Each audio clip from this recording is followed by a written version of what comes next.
Kapurwan Migori ni jodak ma Migori owuok karom gera par mag jogo mane onegi kinde mag ng'anyo manotimore juma mokalo kod kinde mamoko chien ka giloso bang' moko mesoma e chuny boma ma Migori. Jagoro maduong' mar duond bura mar ODM bade ma Migori Joseph Olala ne oseyo obila kuom tiyo kod teko mathoth ka gikedo kod jong'anyo. Olala wacho ni obila ne ok oluwo chik kendo ne gigeto mana hinyo jopiny. Ng'at achiel ne owito ngimane e boma ma Migori ka jok moko mohingo 20 noyudo hinyruok e kinde ng'anyo mane oluong kod riwruok mar siasa mar Azimio la Umoja One Kenya. Nyakoro mogi odwani mondo winjane kaka gitelogo oloso.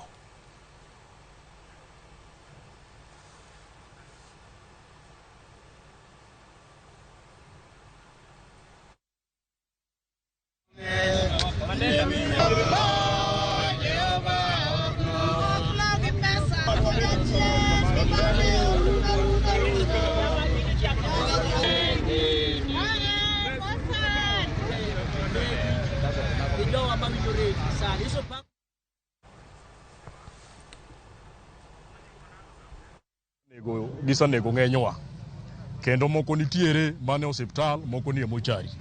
Ok wawinj maber kaka jopiny nikech gimwang'eyo ni maandamano nie katiba. To gimomiyo watimo maandamano tigowa malich kendo igowa kendo inegowa ok understand. Wakonu maber ni kata luong mana maandamano moro pod wabiro dhi e maandamano nikech ma en right marwa mar bede tiango mar bede maandamano en gima nie katiba. Hakiwa mantiere constitution mondo mi wachal ni wanyalo wuok oko e maandamano ok en gima wagoda kamoro amora. En gima nie constitution kendo yienwa mondo mi watim ang'owa wamany hakiwa e barabara. To sama wamanyo hakiwa gi kwe to polise biro to gowa gi bunde kendo negowa. Omiyo gima kama en gima lit ahinya, nyaka wawuog oko. Oganda Ramogi wan ok wan ngoche. Gibiro negowa ndio lakini pod wabiro mana wuok oko. Tich mar polis onego bed no o protect kendo orito jogene. To ka polis no ema biro nego jok monego bed no rito. Tumejitokeza katika kufanya maombi kwa wale waliotangulia mbele ya haki na wale vijana wetu wengine ambao waliumizwa na maaskari. Kitendo cha kuwaua hao vijana sisi tunakilaani sana. Ukizingatia kwamba hao vijana walienda kwenye mgomo na hawakuwa na silaha. Sasa tunashindwa kuelewa ni vipi serikali inaweza ikajitokeza na kuweza kuchukua uhai wa hawa vijana. Polise matiyo tich mar nego gandawa. Bedu kung'enu nego nyithiu, unego weteu. To gimutimo no par kuomi owuon. Lisasi ma in gono chieng' moro ni mako wadu kata wuodi minyuol.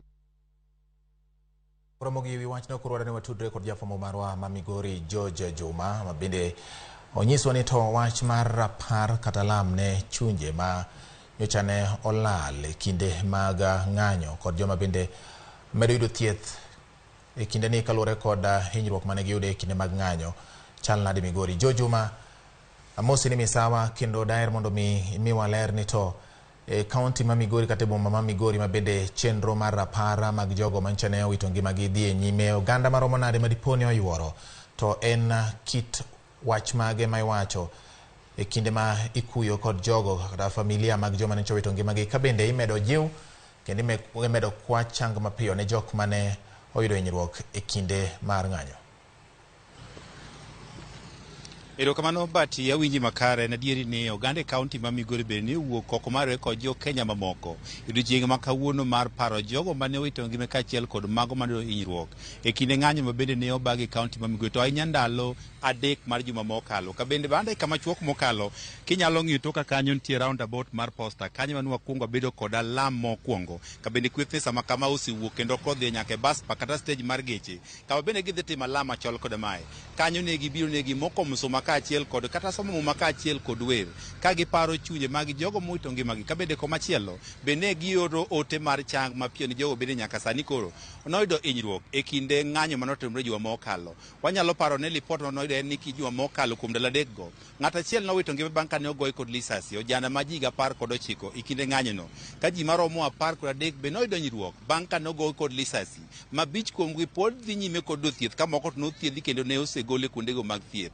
Ka opogore kod jogo bende ne ogo kod lisasi. Ji maromo 11 bende ne ogo gi runge kaachiel kod gige mobindi, ka bende moko kuomgi pod dhi nyime kod yudo thieth. En wacho bende nyaka sani jogo mane ochopo e lamo wacho ni obila osebedo ka tiyo kod agoko e kinde bende koro gigayo jogo matimo ng'anyo. Giwacho ni obila ok osebedo kobiro mondo koro ga ng'anyo, to gin jogo mosebiro mar inyo oganda. Kamire gidwaro ni kata ka opogore kod sama bende koro gibago alama chal kod ma, gidwaro ni jogo mane onegi kaachiel kod jogo moyudo hinyruok be od ratiro margi, ka gidwaro mondo koro kaw okang' mar chik kata mana ni obila ma itudo kod monj machal kod mae kaachiel kod goch machal kod mae.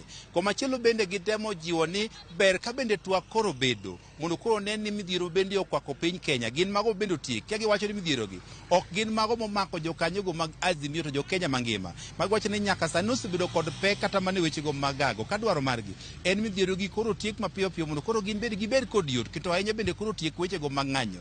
Gibedo bende ni kata bed ni osebed ka obila rakore kodgi e yo mokoluwore kod chik, gin pod giikore mar dhi kod ng'anyo poni oluongi, ka geno margi maduong' en yudo lokruok bende gisebedo ka gidwaro kaka oganda jo Kenya, to ahinya e duoko piny pek mar ngima ma nyaka sani koro kwako. Koro pod wago tach ka wadalwon to wang'e ni to e kama koro gidhi e bus park mabende gin ketho alamno, ang'o gin madhi timo kanyo ero. To kwayogi maduong' en ni mondo koro ratiro koro yude jogo bende nyaka sani norocha tichgi kod obila, ka bende giramo ne piny owacho onego wuo motegno ka otendi kod obila ma osebedo kakar mondo koro ga jogo mang'anyo to koro go jogo mantie kod ng'anyo. Koro pod wantie kama luoni mathoth ka otende kod alam ma odiochieng' machal kamae.